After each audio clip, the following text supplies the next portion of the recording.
हर समाज में, हर समुदाय में कुछ ऐसे लोग होते हैं जो सिर्फ एक काम नहीं करते, बल्कि मानो कई टोपियां एक साथ पहने होते हैं। वो टीचर भी होते हैं, सुधारक भी और संरक्षक भी। तो चलिए आज स्लाइड्स के जरिए एक ऐसे ही शख्सियत के कई किरदारों को समझने की कोशिश करते हैं। तो सवाल उठता है, कौन है ये पंडित विमल पारेख जिनकी हम बात कर रहे हैं? उनकी पहचान बस एक नाम तक ही सीमित नहीं है। आइए उनकी कहानी को परत दर परत खोलते हैं। हमारी पड़ताल शुरू होती है एक बहुत ही आम से दस्तावेज से, पर जरा गौर से देखिए।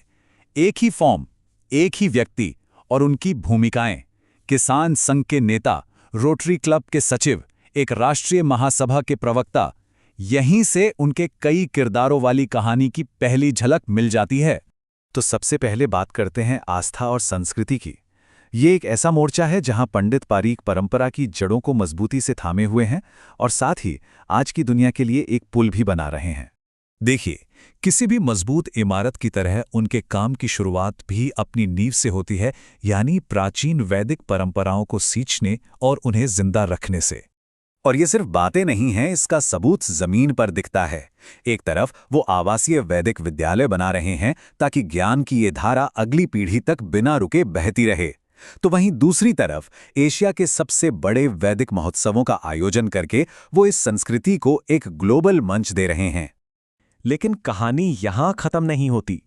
असली चुनौती तो परंपरा को आज की पीढ़ी के लिए दिलचस्प और प्रासंगिक बनाने में है ना? और इसका एक बेहतरीन उदाहरण ये रहा। जरा इस अखबार की कटिंग को देखिए। एक शादी की खबर है, लेकिन इसमें कुछ खास है। यहां पंडित पारेख ने शादी के वचन सिर्फ संस्कृत में नहीं, बल्कि हिंदी और अंग्रेजी दोनों में दिलवाएं। परंपरा को आज की भाषा में समझाने का इससे अच्छा तरीका और क्या हो सकता है? संस्कृति की दुनिया से आगे बढ़कर अब हम उनके काम का वो पहलू देखते हैं जहां वो एक समाज सुधारक की भूमिका में सामने आते हैं, समुदाय की सबसे मुश्किल और गंभीर समस्याओं से सीधे टकराते हुए। 10 साल, सोचिए जरा, समाज में किसी बड़े बदलाव की लड़ाई लड़ने के लिए अपनी जिंदगी के 10 साल लगा देना। ये एक ऐसी लगन है जो किसी बहुत गहरे संकल्प से ही आ सकती है। और ये संकल्प है कन्या भ्रूण हत्या के खिलाफ।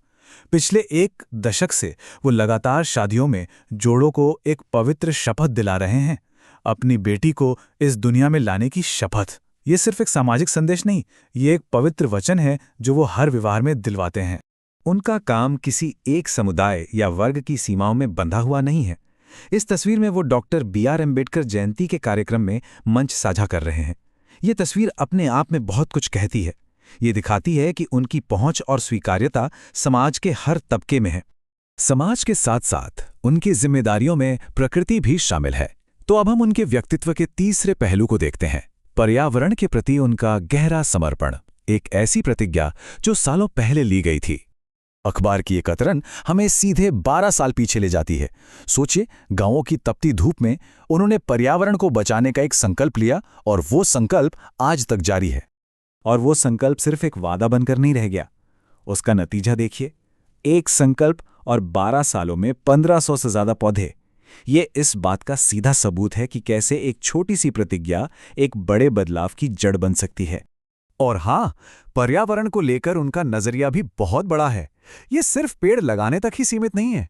एक तरफ वो बड़े पैमाने पर वृक्षारोपण करते हैं, तो दूसरी तरफ गौ सेवा के जरिए जीव जंतुओं के संरक्षण पर भी उतना ही जोर देते हैं। तो इतने सारे अलग अलग मोर्चों पर काम करने के बाद सवाल ये उठता है कि क्या समाज और प्रशासन ने उनके इन योगदानों को पहचाना? चलिए देखते हैं। ये लिस्ट एक बार फिर उनके बहुआयामी व्यक्तित्व को सामने ले आती है।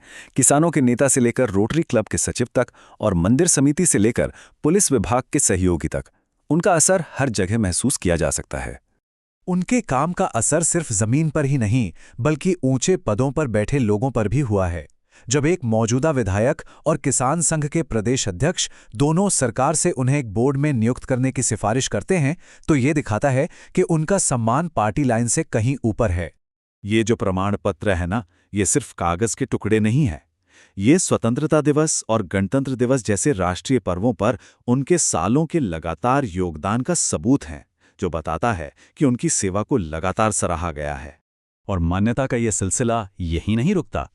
चाहे वो नगर परिषद का सम्मान हो या रोटरी क्लब जैसे संगठनों से मिले पुरस्कार, हर तरफ से उनके काम को सराहा गया है, जो उनकी व्यापक स्वीकृति को और मजबूत करता है। तो हमने शुरू में जो सवाल पूछा था कि पंडित विमल पारेख कौन है, जवाब अब शायद साफ है। वो एक व्यक्ति नहीं, बल्कि अपने आप में एक संस्था है।